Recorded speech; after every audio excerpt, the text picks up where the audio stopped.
la signature de l'armistice qui met fin à la Deuxième Guerre mondiale. Nous savons combien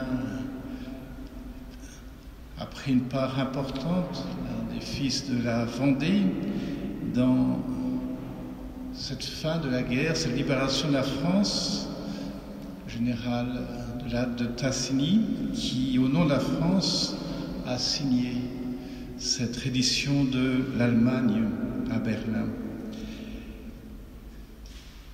Cette année, nous fêtons donc les 75 ans du débarquement de Normandie le 6 juin et du débarquement de Provence le 15 août prochain, donc auquel a pris part la première armée française.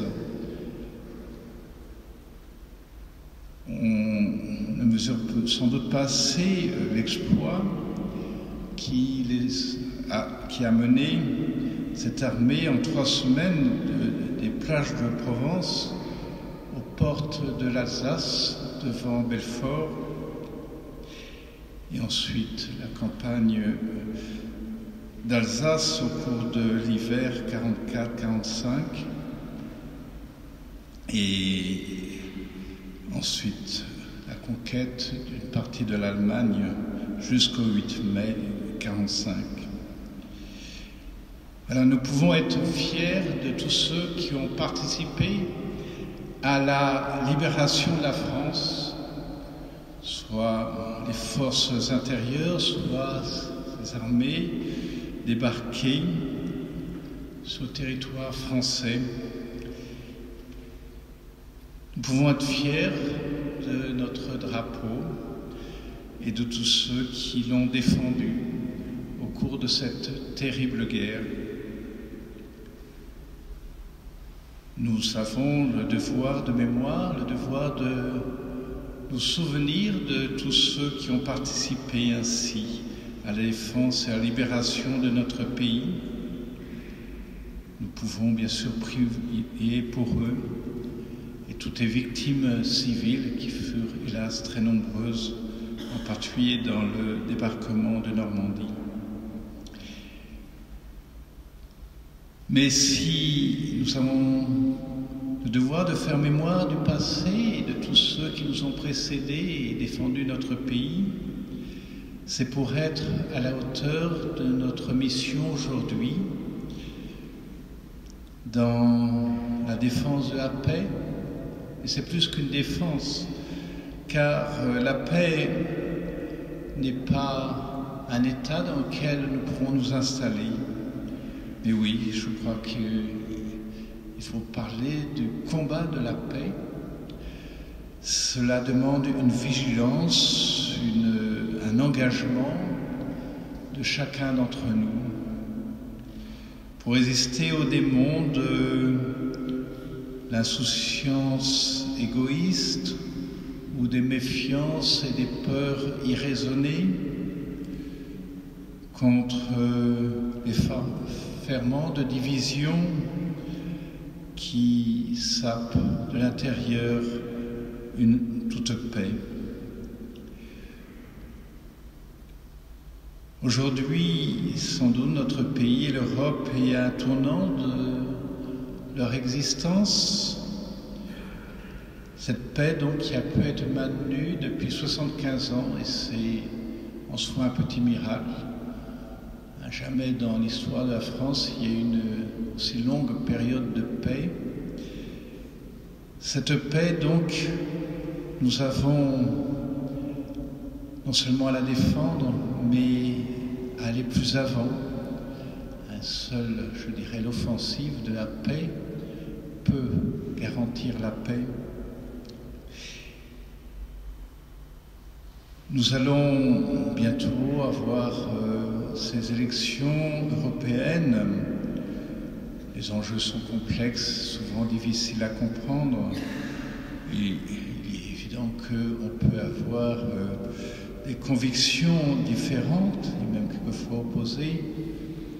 Mais nous, chrétiens, nous qui suivons celui qui est le prince de la paix, celui qui marche le premier pour nous ouvrir le chemin de la paix, nous qui essayons de suivre celui qui a dit « Heureux les artisans de paix, ils seront appelés fils de Dieu », c'est-à-dire que le signe que nous sommes vraiment enfants de Dieu, fils de Dieu, c'est que nous construisons la paix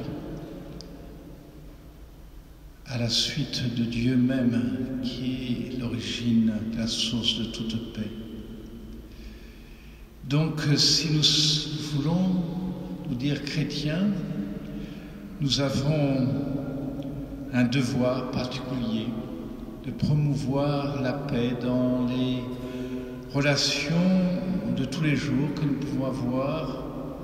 Bien sûr, nous n'avons apparemment pas grand pouvoir sur les grands enjeux d'aujourd'hui, mais cette promotion de la paix passe par le cœur de chacun d'entre nous et l'attitude concrète de chacun d'entre nous. Nous avons toujours à nous laisser éclairer par l'Évangile, la bonne nouvelle de celui qui nous apporte la véritable paix. Nous avons toujours à vérifier que nos attitudes, nos convictions, nos paroles soient en conformité avec le message de l'Évangile. Cela demande une vigilance dans la prière, dans l'écoute de la parole de Dieu, dans la relecture aussi de notre vie, pour y débusquer tout ferment de violence et de guerre, et pour avancer toujours plus avant dans une attitude de vérité, de justice, dans l'amour, qui seul peut construire la paix. Ou alors que nous fêtons donc tous ceux qui ont, dans des périodes tragiques, ont eu à défendre, souvent les armes à la main, notre pays. La meilleure façon d'être fidèle à leur mémoire, c'est aujourd'hui d'être des soldats de la paix.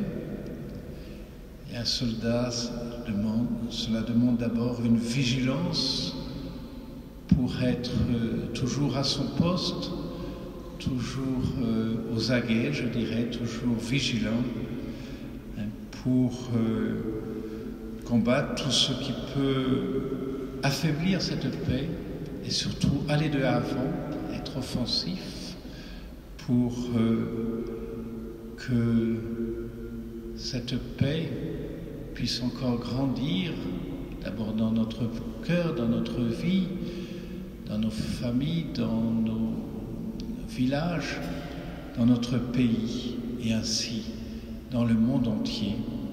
À la suite de Jésus, vainqueur des forces du mal, de la violence, c'est ce que nous avons fêté à Pâques avec sa résurrection. Jésus présent aujourd'hui comme prince de la paix dans nos vies. Oui, nous n'avons pas tellement à défendre nos convictions chrétiennes que les mettre en pratique et les mettre au service de la paix du monde, de la paix véritable, à la suite de Jésus, le prince de la paix, mort et ressuscité pour nous ouvrir ce chemin de paix pour aujourd'hui.